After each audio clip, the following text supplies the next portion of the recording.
Sanskrit specialist in the country, or of South African born. I don't think they exist. So I'm going to tell you a bit about him, so not take any of his time, but other than to say Martin Glickman is a South African Indologist, and he lives in India, where he is the director of the Sanskrit Research Institute that I think you started. He has a background in computer science and then went to study Sanskrit at the Australian National University under Dr. McComas Taylor. His work has been recognized by eminent scholars, and many of the digital tools he developed are in active use at universities such as Harvard, Chicago, Columbia University, and many others. So please welcome Martin. Thank you, Mehdi, very much. And can everyone hear me fine? Is it audible? It's really a pleasure to speak in this university, and it's an interesting historical connection, because the recent history of the Cape was because it was a halfway house between India and South Asia and Europe. And I was born here, and I went to South Asia, and I studied very deeply the culture and the language. And I'm going to be covering why that happened, and also sharing the story of where that happened, and why Sanskrit, and why it sort of became a fascination and then a very deep passion for me in my life, and something that I think will. They say you never stop learning Sanskrit. It's a very vast subject, and it's become something of great universal interest lately because of yoga and Ayurveda. And when it was rediscovered, it became of great interest to many fields like logic and linguistics. And we're going to cover a fair amount of ground. If I'm moving too fast, just let me know. But I'm going to be covering a basic introduction. I can't teach you Sanskrit today. I wish that was possible. But I'm sure some of you have already encountered the language through different disciplines. And if not, we're going to encounter it right now. So we're going to start with what's called a subhashita, means a good. Su is the prefix meaning good, and pasha means spoken or speaking. And I'll just say this and then we'll begin. Om Sahana Vavatu Sahano Bhunaktu Sahaviryam Karavavahai Tejasvina Vaditam Astu Ma Vidvishavahai Om Shanti Shanti Shanti. So this is the welcoming of the discourse that we're going to be having, and I founded an institute based in India called the Sanskrit Research Institute, and this was after many years of working with the language informally and then getting very deeply into academia, deciding that there's no other way to study such a complex and beautiful subject unless I'm forced to, and university forces you to be disciplined, otherwise you don't progress. Sanskrit requires a discipline, but it's really worth it. And I founded this institute in Oroville. Oroville is a intentional community in southeast India, which is UNESCO recognized. It was founded in 1968. And I must say it's a remarkable place to do this work from. Firstly, India is deeply connected to the Sanskritic tradition. It flows into every aspect of life in India. And Oroville is an international place that gets many visiting people from all walks of life, and it's really catalyzed this work. I'm just going to talk briefly about where the work's happened. Oroville is in southeast India. Has anyone been to India? Okay, fair, maybe half of you have been. So the life of Pi was set in Pondicherry, and Oroville is 12 kilometers to the north of Pondicherry. And I have a team there. We have an alternative economy, so we work on a gift economy besides the normal economy that we have now, mainstream you could say. And so we have a lot of volunteers who want to join and participate in our community, and they are often highly skilled. I've had linguists, I've had eminent scholars who want to reside there, and in exchange for accommodation, a bit of food, they do some work. So it's a nice balance, and it's allowed me, this is our current team, 15 people, and these are the nations. And I'll touch on Auroville because it's connected to the Sanskrit story. UNESCO was part of the recognition of it, and it was seen as a place that didn't belong to any particular individual or organization. It's there for the whole of humanity. It was a place of research, of education, of service, and a spirit of human unity, which means people were coming together to bridge divides between each other. And it currently has people from 53 countries there. And this is the charter, what was originally written in French of Auroville. It looks a bit like this. It's 5,000 acres, so this is just a glimpse. If anyone wants to see more, you can find a lot online. And planted 3 million trees. So it was a barren plateau, void of any trees, and 3 million trees have been planted, and it's changed the ecology, and the place is very beautiful and lush, and it's like a nice modern university campus. It has a bit of everything that one would need, and this is where the work has been taking place. We recently had our 50th birthday. We took soil from all countries of the world, and we made walls, and this is the Nakashima Peace Table for Asia. And when we founded it, we took soil from 124 nations, and we put it right in the center of the community. So the spirit is really about unity. And now we're going to talk about Sanskrit. So there's been a lot of recognition for Sanskrit. Many people encounter it through yoga or Ayurveda or many of the English words, or maybe they've studied linguistics. Will Durant, who wrote The Story of Civilization, he said Sanskrit is the mother of Europe's languages and the mother of our philosophy. And Wilhelm von Humboldt, he was a German linguist, very eminent linguist. Sanskrit is the unsurpassed zenith in the whole development of languages yet known to us. And then Max Müller, the very famous German Indologist, he said it's the greatest language in the world. Whatever sphere of the human mind, everywhere you have to go to India, because some of the most valuable instructive materials in history of man are treasured in India and India only. So when I was in Italy, they said all roads lead to Rome, and the deeper one goes, one finds a lot of roads lead back from Rome to India. And Sanskrit is a very important key to unlocking the treasures that India has gifted to civilization. Leonard Bloomfield, American linguist, he was a very key figure in linguistics. He said one of the greatest monuments of human intelligence. He was speaking about Panini, who was the Indian scholar who structured the grammar 500 BC. So India had a systemized, structured grammar since 500 BC. And this is why myself as a Sanskrit scholar can read something from 500 BC and read something from the 16th century, and the grammar will be the same. And I don't think anyone can name another language where that's possible. If anyone can think of one, I would like to hear about it. So the word Sanskrit is actually, it's an anglicization of the word Samskrita. And it's an Indo European language, linguistically. Half of the world currently speak either as a first or second language an Indo European language. So we've got 3.2 billion speakers. Sanskrit has a documented history of 3,500 years. And this is quite a long time. And before that, there is a history, but it's dissolved in the mists of time. It's hard to, as a scholar, to say definitively, but there is a history that we know goes back many generations before that, because many of the texts, like Panini, which was written 500 BC, reference to tens of traditions before them that were as big as this tradition.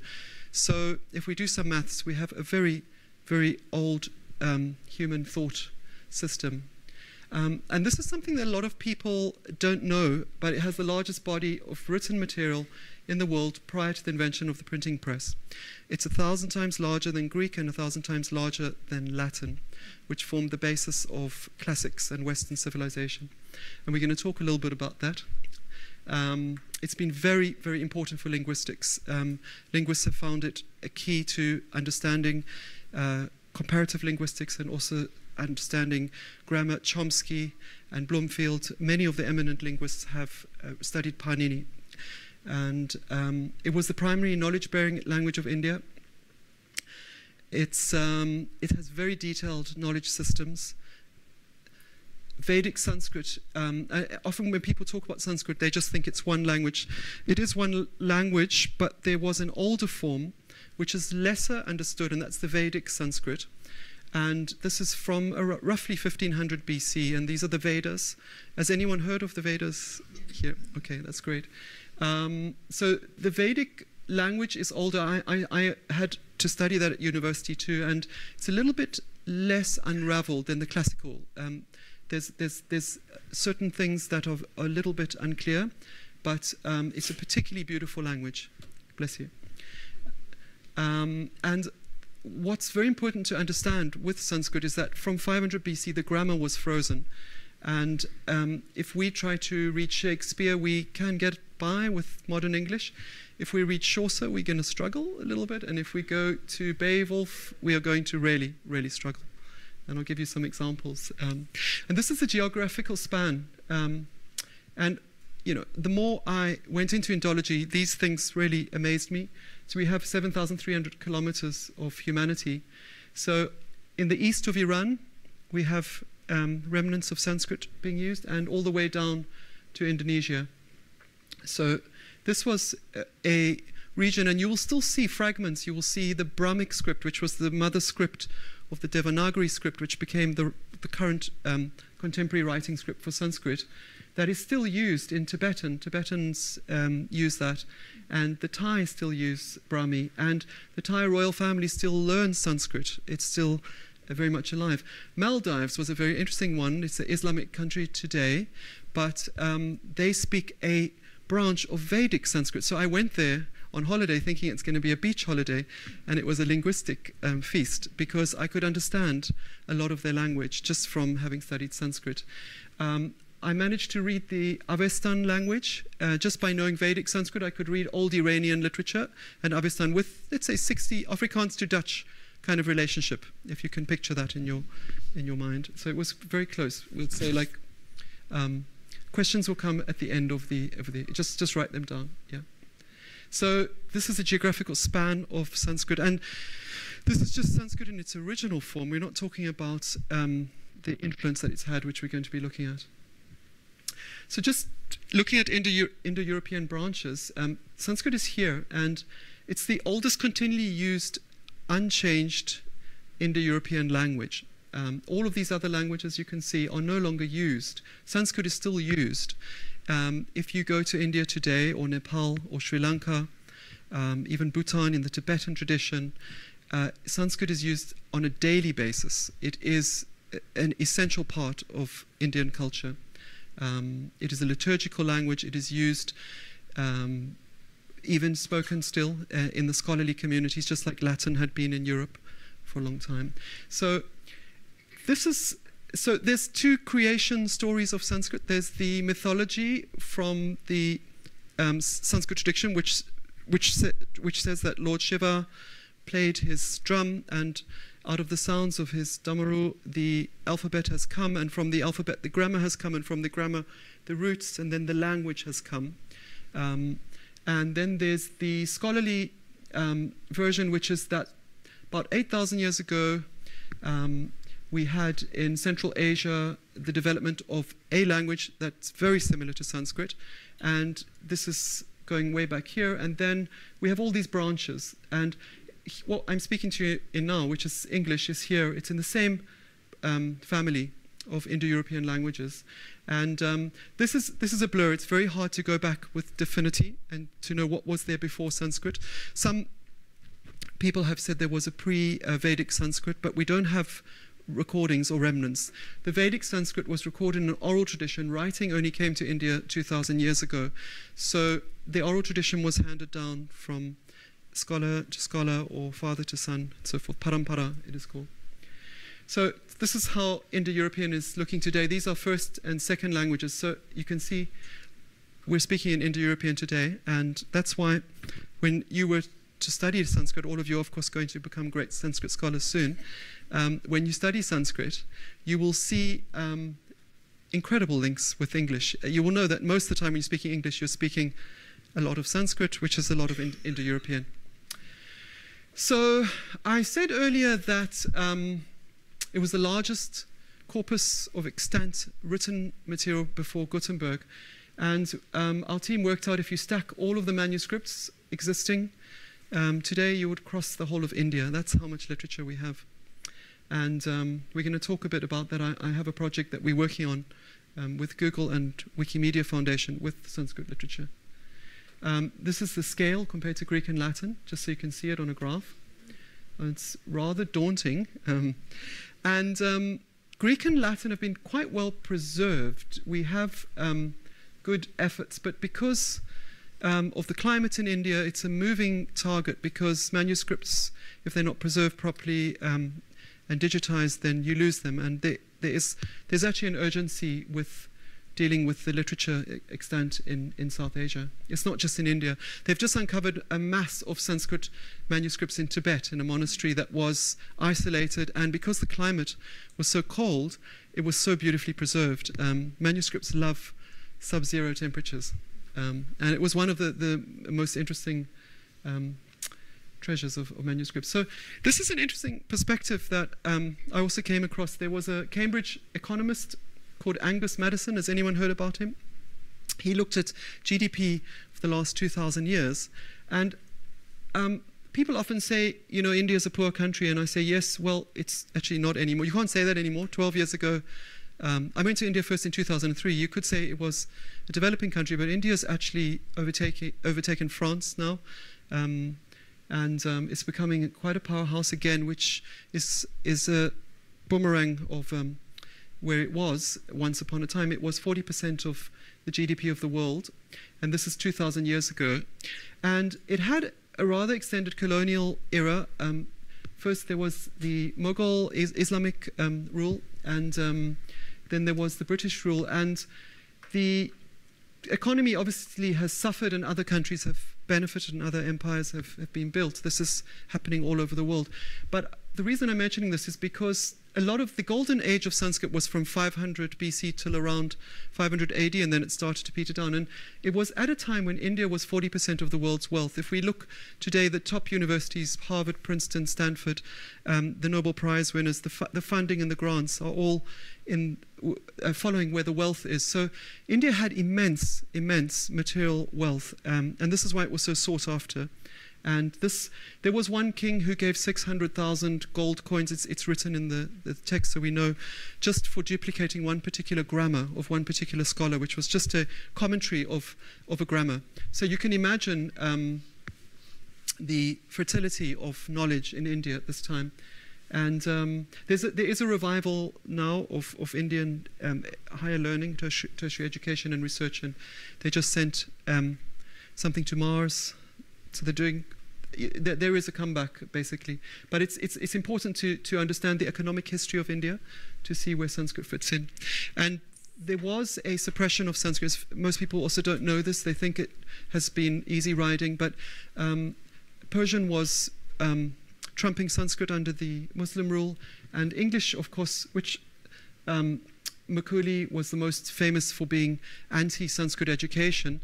And what happened with the British scholars was, if they came and they deeply studied Sanskrit, they changed their views from anti to pro. There was Bowden, a very famous scholar, who initially wanted to just have Sanskrit as a means to translate the Bible into Sanskrit and make it a shastra, or a liturgical text for the people of India. And after he had spent a few years studying deeply, he actually became pro the literature of India. But there was a period of suppression with Sanskrit. And India had many very renowned universities, and these were tertiary. From age 16 was considered tertiary. And these are well documented by the Greeks and the Chinese scholars. If you read up on it, you can find a very well documented history of India's. Takshila was the most famous one. That's in Pakistan today. And it had roughly 10,000 students. And these were parallels to contemporary universities. Our Western tertiary tradition started with Bologna and then Oxford, Cambridge. These are the first in terms of structured tertiary institutions. But India had this going for quite a while. And Nalanda, of course, was super famous. You probably have heard about that. And then William Jones, he was a judge sent to India. to help develop the local laws, and he decided he's going to study Sanskrit because they had the Manusmriti, which was the laws. People always joke when they come to my office, like one whole bookshelf is law, and this was the traditional law written in Sanskrit. And William Jones learned Sanskrit, and then he said this, I'll just quote the beginning of it. He said, "The Sanskrit language, whatever be its antiquity, is a wonderful structure, more perfect than Greek, more copious than Latin, and more exquisitely refined than either, yet bearing a stronger affinity both in the roots and verbs and the forms of grammar that could ever have been possibly produced by accident." So this was a revival of Sanskrit was doing its own thing thousands of years ago, and there was a European revival of awareness after the British had come, and they encountered it and they didn't realize what they were in for. It was much more vast than they expected. And I'm just going to give some examples of how we can see the link. So if we want to say to turn around in Sanskrit, we say parivartate. It's created from a prefix, upasarga, which is pari, and vrt is the root. Sanskrit has 2,000 roots for words. So every word, it's like Lego. Every word has a little block, and you build a house from that block. It has a perfect verbal root system, which we will look at a bit later. So if we look at English words, we have vert there, which has almost come intact. And then we have invert, divert. These are prefixes, and revert, convert. And we can take the Sanskrit root for knowledge is chna, and Greek knowledge, gnosis, and then we have knowledge, no, ignorant, agnostic. And we can give thousands of examples. I'm just giving you 4 here. We have a root mr, which becomes mara in Sanskrit, and then it became more and mort in Latin, murder, mortician, mortuary, mortify, mortal, mortgage. And this is what the Europeans discovered and made them fall deeply in love with Sanskrit, and also start to ask questions of how were they linked, where was the bridge formed. One sec.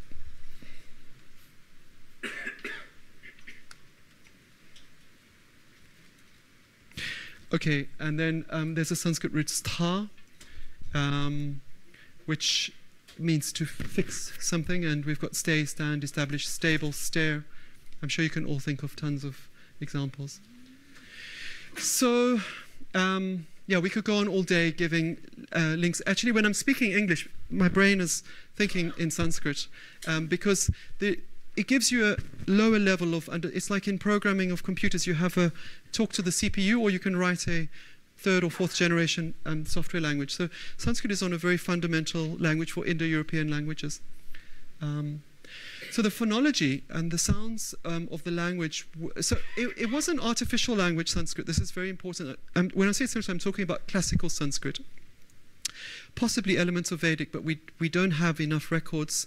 But there is a science which was called a Vedanga, which means you studied the 4 Vedas and then you studied the Vedangas. And one of the Vedangas was Shiksha, which was phonology. So one of the reasons why we know with certainty how Sanskrit was pronounced is simply because there is literature that describes how to pronounce it. And they would be very specific. They would say it resonates on your lips, it is aspirated, it is unaspirated, it is voiced, it is unvoiced. These were detailedly explained. And this is why many people are drawn to the sounds of Sanskrit, because you're connecting with sounds that haven't changed for thousands of years. It's like a fire that's been going, generation to generation. India has this tradition of Akhanda Jyoti, burning fires and keeping them going in the home. And we know that the language was pronounced this way few hundred BC, and even before the Vedic language, we know that. We don't know that with Hebrew, Greek, Latin with certainty. We have to reconstruct how it was pronounced, because we don't have YouTube videos of people teaching us Old Greek. It doesn't exist. But we do have, we have a science of phonology in Sanskrit. And what was really beautiful, and we'll do a little exercise now, is the vowels. So the language began with the sound a, which was seen as the most natural and the most effortless sound to make. It was just a sound that anyone can make. We all go ah. Everyone can just go ah, no, Okay. And if you do this exercise with me, what we're going to do is we're going to take ah, we're going to create the vowels. This is how they created the vowels. So it was engineered. We took ah, and we moved it from the back of our throat, which is called guttural. We moved it to the soft palate, then to the hard palate, then to dental, and then to the lips, to labial. If you just take ah and you move it, now move it to your hard palate. Your tongue has to touch the hard palate. So that was your 5 basic vowels. Ah, e, r, l, u. It was just ah, simply going into 5 positions. And the vowels were seen as... So the sound ah was... There was a metaphorical description in the Gita where Krishna says, I am, I is saying God, or everything, totality. I am ah. So from ah, the whole language comes. And in the story of how it's formed, it all starts with the sound ah, and then it becomes u. And then when you want to stop the sound, we have what's called a consonant. So ka is just stopping it in a particular, it's still in the same position. You can feel ka is at the back of your throat. And ta, you have different tas. You'll have a ta on the hard palate, but you'll have a ta on the teeth, dental. And u is on the lips. So there's 5 positions, and pronunciation was seen as a science. So if you mispronounce, sometimes there would be recitation. I would be sitting with pundits in Varanasi, and they would make one error of 1 syllable, and they would have to restart the entire text. And pronunciation was seen as the same as with a computer program. If your software has got 1 bug, it can cause, as Boeing saw recently, it can cause major calamities. So they took it very seriously, the pronunciation. And those who've studied yoga and Ayurveda, you'll know that there's a great beauty in the sounds. And you can rest assured that what you're saying is the same sound that was said since the beginning of Sanskrit. If we look at English, if I say when he got close to the house, he heard a band and chorus. Now, if I go back 900 years, Bahe Pam Hose Genai Lahete He Geherde Bonet Sweg and Pait Word. Can't make sense of that. But in Sanskrit you can. I can go back 900 years easily, and we have the same language and the same phonology, the same sounding. So this gives it immense utility for preserving knowledge that was recorded. This is the alphabet, 16 vowels and 33 consonants. We have 5 basic vowels, and then they expand. That's a long story. We could talk for an hour on how the vowels expand, and we could also talk about how the vowels become consonants. There's actually, I mean, it could just be a day seminar on how the alphabet is created. The mythology was Shiva played his drum, and from the drum the vowels came, and from the vowels the consonants came. They were born of each other. This is a poster that our team did. So we're structuring, this is in the order of articulation. And I wanted to just talk about the writing. So writing came around 2,000 years. This writing system came 700 AD, 1,300 years ago. It's called Devanagari, which means city of gods. And we don't know exactly why, but we think it was because it was in a city like Varanasi, which was, these were the sacred cities in ancient India, and this is the one that you will see. Hindi is still written, and many of the North Indian languages still use this. Devanagari came out of Brahmi. This was the oldest script that was formed 2,000 years ago, and Brahmi was used through all of these nations that I mentioned before, except Iran. It was from Afghanistan to the Philippines. We've still got coins found in the Philippines with Brahmic scripts on them. Actually, not with Brahmic, with Brahmi in its original form. This is the form of Brahmi. Some scholars think it's acrophonic, we have coins and inscriptions all over. Most famous was Ashoka's pillars. So we've done a poster also. This was for schools in India and worldwide that we did with our team. This is one of our posters. And I just liked the fact that Brahmi had been neglected. It was very important. It's not sure where Brahmi came from and how India got writing. It's still a grey area. Some say from the Phoenicians, but it doesn't look too similar, and some say the Phoenicians got it the other way, so we're not too sure. And when we're talking about script, we cannot leave out the Indo script. Does anyone know about the Indo script here? A little bit.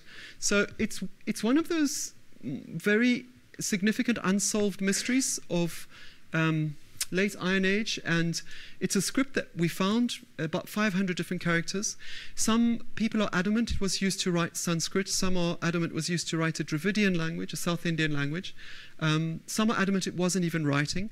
But what we do know is it was the oldest form of writing in South Asia, and it's one that's basically not solved. No one knows. I tried to solve it for a year and then I gave up. But maybe I'll return to it. Okay. But we did this poster. These are and we grouped the characters. You can see they're grouped based on what they represent. It's a very nice riddle if you like riddles to try and figure it out. And it's hard to know because it's from such a long time ago. But it's in the region where Sanskrit has developed. When it declined, we were already starting the early Vedic era. So there is a possibility this was used to write Sanskrit, but we don't know. If someone knows, let me know. Sanskrit's inflected. Greek and Latin are inflected. So if we were saying for the man, we would say naraya. We don't say for the man. We have a version of man that says for the man. And if we were saying for the two men, we would say narabhyam. So it's very beautiful in that way that every noun and the verbs also they tell you already a lot about who's doing it. We have three genders: neuter, masculine, and feminine, and it makes it quite complicated grammatically, like any of you have studied Latin or Greek. But this also makes it quite unambiguous when it wants to be, because there's a very specific way of saying this noun is in this case and with this number of people. But poetically, of course, it becomes highly ambiguous too. So it is highly inflected Sanskrit. One of the things, and I thought to choose water because it's very relevant to what it was to Cape Town last year, but maybe not as much this year. If we say in English, like how many ways can we say water? I can think of 3. Can anyone think of more than, like H2O, aqua, water? Yeah, but liquid's not, it's a quality of water. It's not, if you say liquid, it could be liquid, beer or... So, can anyone think of any more? Okay, so, if I say to you how to say water in Sanskrit, we made a tool, this was our team, in the field of digital humanities, and we extracted from the meta dictionaries 227 words, and I'm sure there's a lot more. And each of those mean water in a different aspect of water. It's a highly advanced poetic language. Actually, I never found a language with so many synonyms. There might be some I'm saying in all verbs, nouns, it has incredible depth of richness. And if anyone wants to see this, I can share that with you.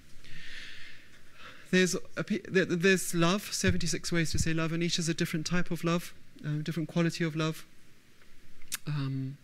So this just shows you the richness of the language. And now we're going to just look at the literature, and of course we're not going to cover the full spectrum of literature. It's extremely vast. But there were some quotes on literature. I'll just do one of them. The sheer volume of Sanskrit literature is immense, and it remains largely unexplored. So it's still partly true today. They're only discovering new texts today, and it's so vast that you can work a whole life on just one text and still not cover the whole subject. So the literature is really what the civilization has shown. It is achieved. It's what's left behind, and it's still very much alive today. So I wanted to look at just one. Has anyone heard of the Panchatantra, out of interest? Okay, one. Great. Okay. So, well, Aesop and Chaucer and Jean de La Fontaine had heard about it because it heavily influenced children's literature and storytelling and fables. And the Panchatantra, it's about 1,500 years. It's been retold 200 times with different versions, just slightly changing the names of the characters, like a good Disney story, we say. Of course, good Disney stories come from somewhere long before fables. And it's been retold in 50 languages over the last 1,500 years. And Max Muller wrote about the fable tradition in Sanskrit, and Edgerton speaks about it existing in Greek, Latin, Spanish, Italian, German, and then being retranslated, going back to India from Persian and retranslated back into Sanskrit, and constantly staying alive. And it's children's literature, but it was actually it's teaching you how to well, basically between right and wrong, you know, hita ahitam, like good and harmful actions. And like here's a quote I translated this morning: in order to live a successful life, a businessman must learn 4 skills: make money, conserve it, spend it wisely, and then give it away. So this is from the Panchatantra. I mean, of course, this is universal truths, but this is in the children's literature, and there's whole conferences just on the Panchatantra and this tradition. And this is how it's come, and you can see these are all the translations into different languages, and this is going over 1,500 years. And this is just one book. The literature is immensely vast. This is the textual history, and it went through Persia, Arabia, Europe, Southeast India, Kashmir, and the stories have changed. One of the famous stories, I'll just give you an example, it was about a blue jackal, pack of dogs chasing him. He runs into a dying house where they're dyeing the indigo, and they still do that today in India. And he falls into the indigo vat, becomes a blue jackal, and he goes back to the jungle, and all the animals think he's king of the jungle and a god, and even the lion starts hunting for the jackal and bringing food. And then one day it's full moon, and the jackal hears the other jackals howling. He howls, and then everyone sees he's actually a jackal but dressed in indigo garb, and that's the end of the jackal, pretty much. So it's these very little fables, and they've become stories, and other cultures have taken them on. This is just an example. The Vedic chanting tradition, so we spoke about Vedic Sanskrit, and this is 3,500, like 3,500 year old tradition. And according to Garland Encyclopedia of World Music, it's the oldest notated melodies that we have. That's the Samaveda. And I'm going to play a little bit of it so you can hear what it sounds. Just tell me if you can hear this.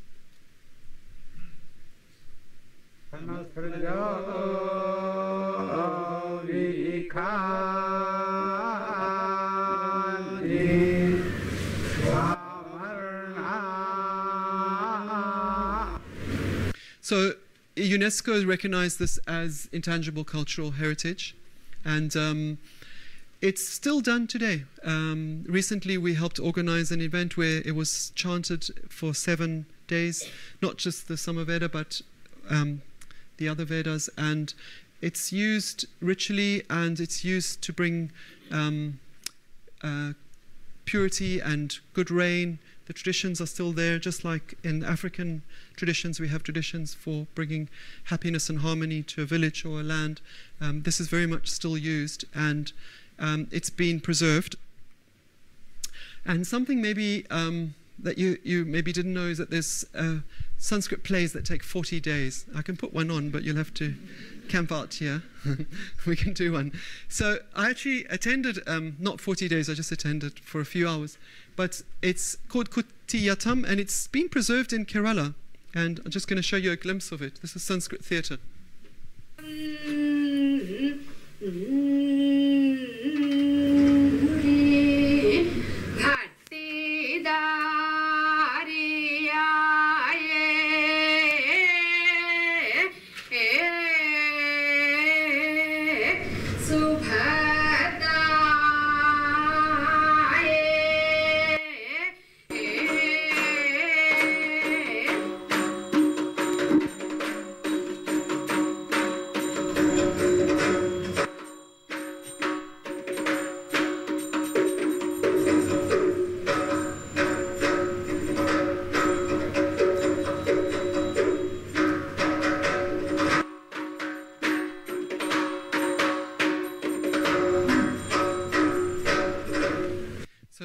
This is a Sanskrit theatre, and if you come to India, in the southwest of India, you can still see these performances. It's also been recognized UNESCO. There was a second part, but I see it's 1:45 already. I was going to go into a bit of our works that our team have done. So I studied Sanskrit at university, which was classical and then Vedic, and then I had a background with computer science. So what I thought would be fit is to marry those two together. And we've produced a lot of tools that are used in universities and also by learners of Sanskrit around the world. It's going to need more time. So maybe, are there a lot of questions, or should we touch upon this? I'll go as quickly as possible. Okay, fine, great. And then we'll keep some minutes for questions at the end. So I'm going to, it's going to be a bit of a rapid journey through what we've done. There's quite a few slides. We produced a dictionary. The reason I did that was I wasn't happy with the dictionaries that were there. They were already great dictionaries that had taken decades to produce, particularly when the British came to India. They had good budgets, so they got rooms full of scholars or buildings full of scholars, and they would consolidate all the knowledge. What I did was we produced a dictionary which is now used by around 70,000 people a month. And I think it's around 200 countries, so it gives you an idea of where in the world people are interested in Sanskrit. And the dictionary was a meta dictionary. We took many different dictionaries and we consolidated into one, and we just tried to make it very easy to use. I actually used it through my studies, and it was very useful. So this was one thing, and it's an evolving project. We're still doing it. The dictionary has 1 million words. How many does the biggest Oxford dictionary have? And these are 1 million unique words with specific meanings. And we took ancient, Middle, and Vedic, which consolidated as much, and there's still a lot more to do. This was just within the field of 7 years of work. Oxford has 228,000 unique words currently. It might be changing every day because English is the lingua franca, so it's getting new words every day, literally. And we've got 1 million unique words, and this is quite interesting.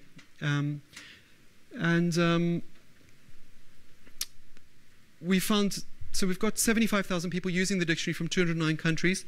It's been appreciated a lot by students. I'm going to jump a few of the ones that might take more detail. This was a lot of fun. I presented at the World Sanskrit Conference in Bangkok a few years ago, and one of the things I wanted to do was to develop text-to-speech. That was basically to teach a computer to speak Sanskrit perfectly. It's very useful because if someone's in a remote area, they don't have someone to teach them proper pronunciation. Computer can do that. So we did this and I'll just demonstrate an example. Should come through the speakers. So what's happening here is the computers learned the rules of pronunciation, just like you would learn. I would teach you the alphabet, and then because it's a systematic, consistent phonology, there's no exceptions like in English. It's quite easy to teach a computer, but of course joining of sounds becomes complicated, but we managed to do it. We work with the German Artificial Intelligence Institute to do this work. Avitha. So this is not a recording. This is basically rendered in real time. Padma. She said Padma. This is Padmahasa. So the pronunciation is perfect. Even on the longer or more tricky words. Padmagiri Purana. So she's pronouncing it really well. And that was a lot of fun to do. So we made this tool to extract synonyms from the language. The reason I made the tool was when I realized there are so many synonyms, we have to demonstrate this to people. And usually, you know, if I say in English, I mean, English is a very rich language, and Persian, of course, and there are many languages that have a lot of synonyms, but Sanskrit, I think, is the Olympic gold medalist for synonyms. And one of the reasons is when there is a word for a noun, it's usually describing a quality of the noun. So a word for lion might be feared by deer, or king of the jungle. We would say king of the jungle as 3 independent words, but in Sanskrit it would be king of the jungle as a word meaning lion. We'd know that that's a lion. So it's quite unique in that way. So we did something with synonyms. I touched on this earlier. Sanskrit has around 2,000 roots. There are other languages like Hebrew that have roots, but Sanskrit has a formal root system. So if you want to speak in Sanskrit, you know your roots, and you know 4,000 rules of grammar, you can create any sentence. This is how the language was produced. So if you remember, about 500 rules of grammar is enough to get by, but 4,000 would be sufficient. And we made a root explorer to explore the roots. We did something where the dictionary can output in Brahmi. What we did is we did things that hadn't been done yet. So we did a word frequency tool for Sanskrit. It hadn't been done, so I needed to do it because it helps you to understand and also shows you frequency over time. You can see in the Vedic certain words were like a word like soma. Does anyone here heard about soma? Okay, so in the Vedic the word soma would be, of course, big, and soma also means the moon, and it would have other meanings and they would change. So this was just something we did with our team. It's a wonderful team that's done this. We did an OCR which is being used by quite a few people around the world to digitize Sanskrit literature, and this is part of a bigger project I'm doing with Google and Wikimedia Foundation with Sanskrit literature. I'll talk briefly about that at the end. We made some games. We did a tool to type Sanskrit on a QWERTY keyboard very fast. I was frustrated that I couldn't type Sanskrit as fast as I could English or other languages, and I had to make it. It's like Tesla. If it's not a good electric car, then just make it. Don't wait for someone to make it. So we just made it, and it's been highly appreciated. Many people are using. We did a whole lot of posters, which are going out into the education system in India. And I'll just finish on my final point, then we'll jump to questions. We'll have like 10 minutes left for questions. Sanskrit Archives, the sort of magnum opus project that our team is doing, it's a collaboration. So it's a moonshot. We're trying to digitize extant Sanskrit literature, and the way we're doing it is similar to Wikipedia, where it's crowdsourced, because to do it even if we had a massive budget and we had hundreds of people in one room, it's going to be impossible. We have to crowdsource it, and we're going to be using machine learning, convolutional neural networks, extensively. So I have a partnership with Google's AI team, and Wikimedia Foundation are going to be helping also with some digital tools. So this is something we're working on. Probably in a year we'll be able to show you something when I speak again at UCT.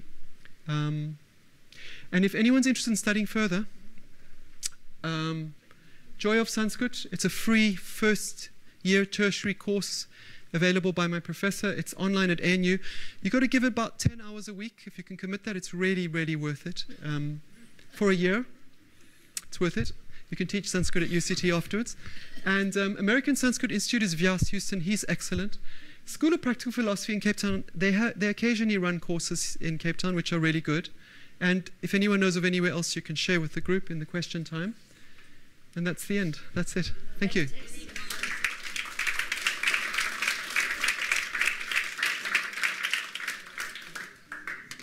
So if there's any questions, sure. Okay, there's 1, 2. We've got 10 minutes or so. The ancient documents that were found in the monastery in Tibet recently. Yes. What were they written on? You mean what? It was just manuscripts, basically palm leaf and... Yes. Because what happened is when India was being invaded, Tibet was the safe of keeping things. So a lot of knowledge, and Tibetans then developed the knowledge. They took the knowledge and they would develop it in their own streams of thought. They had their own traditions and they took it further, basically. Like if you've studied Buddhism or Advaita, you will find there's so much overlapping, or Nyaya, any of the philosophies from India, they're overlapping. Like logic, logic from France or Germany, they will overlap. And so it was usually palm leaf, basically, that they were written on. Sure. So. Is Sanskrit in daily use in any city or region? Yes, very much so in daily use. You can't. Firstly, all the vernaculars in India are full. Like Hindi is mostly Sanskrit. The High Hindi, like if you speak a High Hindi, you're speaking very close to Sanskrit. The grammar has changed, and these were called Prakrits. Even when Sanskrit was peaking, let's say in the time of Panini and Chanakya, let's say that golden era, 1,000 years, there still were vernaculars. The poetry always, there's some plays that are written in Sanskrit and a vernacular, Prakrit, or Pali was like Buddha had different vernaculars. So it's as in daily use as it was when it started to become in daily use. It has never stopped, because every prayer, every ritual, every ceremony, when a baby is born, when someone dies, some of you have probably been to Varanasi. When they do a ritual, it's done in Sanskrit. It's never done in Hindi. It's not done in Greek. It's done in Sanskrit. So it's very much in daily use. And there are a few places, the scholarly cities, Pune, Pondicherry, Varanasi, you can still speak Sanskrit. I can go Sringeri, where Adi Shankaracharya was doing his great teachings. You can go there and just speak Sanskrit comfortably. So it's still in daily use, but it's an elite